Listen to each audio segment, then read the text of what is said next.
যখন আমরা আল্লাহর কাছে ক্ষমা চাই, আমরা তাঁর কাছে হাত উঠিয়ে বলতে পারি, রব্বে গফিরলি ওয়া তুব আলাইয়া ইন্নাকা আনতাত তাওয়াবুর রহিম।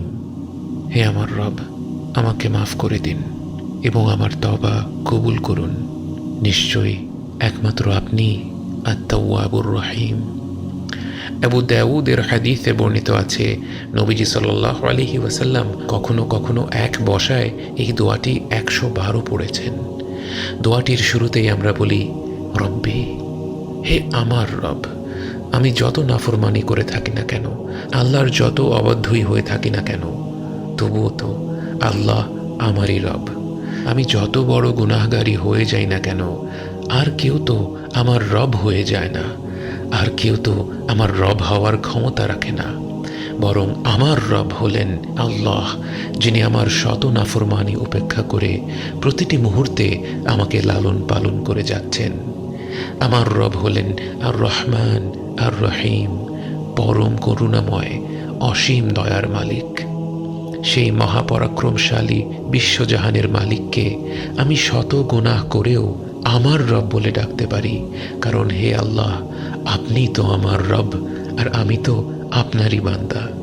আপনাকে ডাকার মতো অজস্র সৃষ্টি আছে, কিন্তু আমার তো ডাকার মতো আর কোনো রব নেই।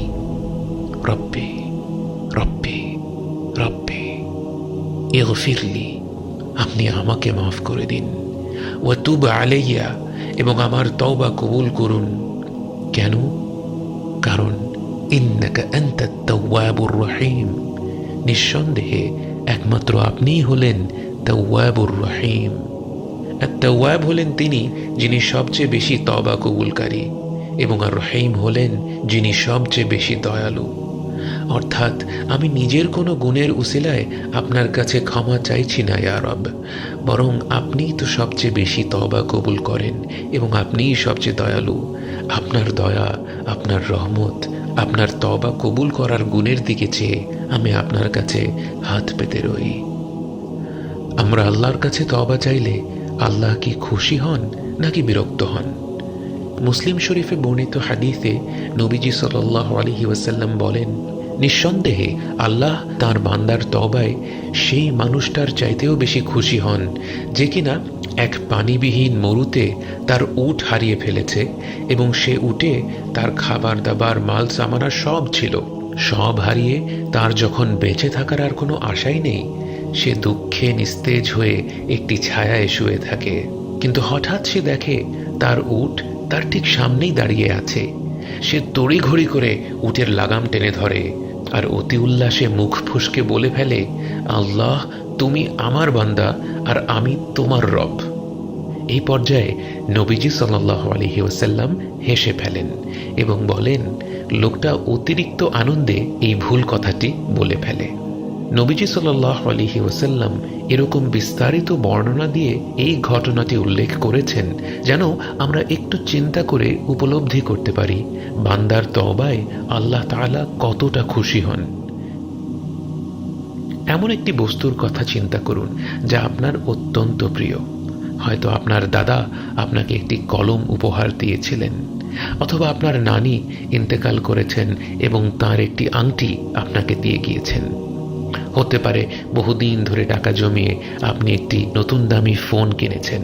যে বস্তুটাই আপনার কাছে এই মুহূর্তে সবচেয়ে বেশি প্রিয়, সেটাকে এক মুহূর্তের জন্য কল্পনা করুন।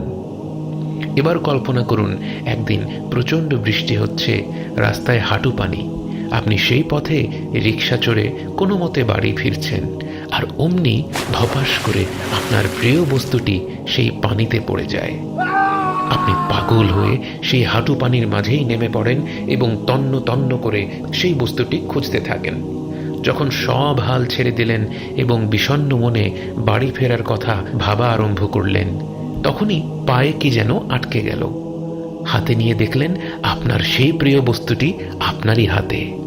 সে জিনিসটি ময়লা পানিতে পড়ে একেবারে নোংরা হয়ে গিয়েছে। তখন কি আপনি এ নিয়ে দুঃখ করবেন যে আপনার প্রিয় জিনিসটি নোংরা হয়ে গিয়েছে, নাকি আপনার অন্তর কৃতজ্ঞতায় ভরপুর হয়ে যাবে কারণ আপনি যে জিনিসটা এত বেশি ভালোবাসেন তা আপনার কাছে ফিরে এসেছে? আমরা আল্লাহর কাছে তওবা করার সময় আমাদের গুনাহগুলো নিয়ে বেশি দুশ্চিন্তায় থাকি, অথচ আমাদের অবাধ্যতা আল্লাহকে যতটা অসন্তুষ্ট করে, আমাদের তার কাছে ফিরে আসা তাকে এর চেয়ে অনেক গুণ বেশি সন্তুষ্ট করে। তওবা করার সময় অবশ্যই নিজের গুনাহের জন্য অনুশোচনা বোধ করতে হবে। অনুশোচনা বোধ তওবার একটি মৌলিক শর্ত।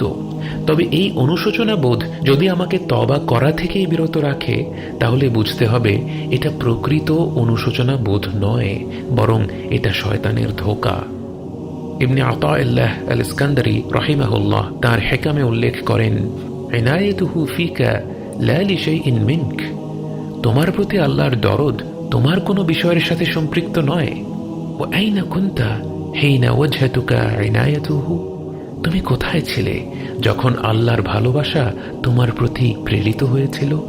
ওয়া কাবালতাকা রিআয়াতুহু, যখন তার আশ্রয় তোমাকে আগলে রেখেছিল। এখানে ইবনে আতাউল্লাহ আমাদের মনে করিয়ে দিচ্ছেন, আল্লাহ তো শুধু আমাদেরকে এক দুটো আমলের বিনিময়ে ভালোবাসেন না, বরং তিনি তো আমাদের ভালোবেসেছেন আমরা ভূমিষ্ঠ হওয়ার আগে থেকেই। যখন আমার অস্তিত্বই ছিল না, তখন তিনি ছিলেন এবং ছিল আমার প্রতি তার খেয়াল, তার রহমত, তার ভালোবাসা।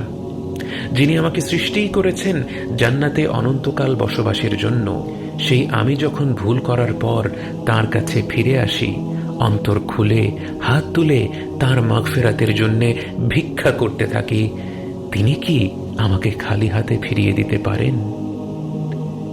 রব্বি রব্বি রব্বি রব্বি ইগফিরলি ওয়া তুব আলাইয়া ইন্নাকা আনতাত তাওয়াবুর রহিম।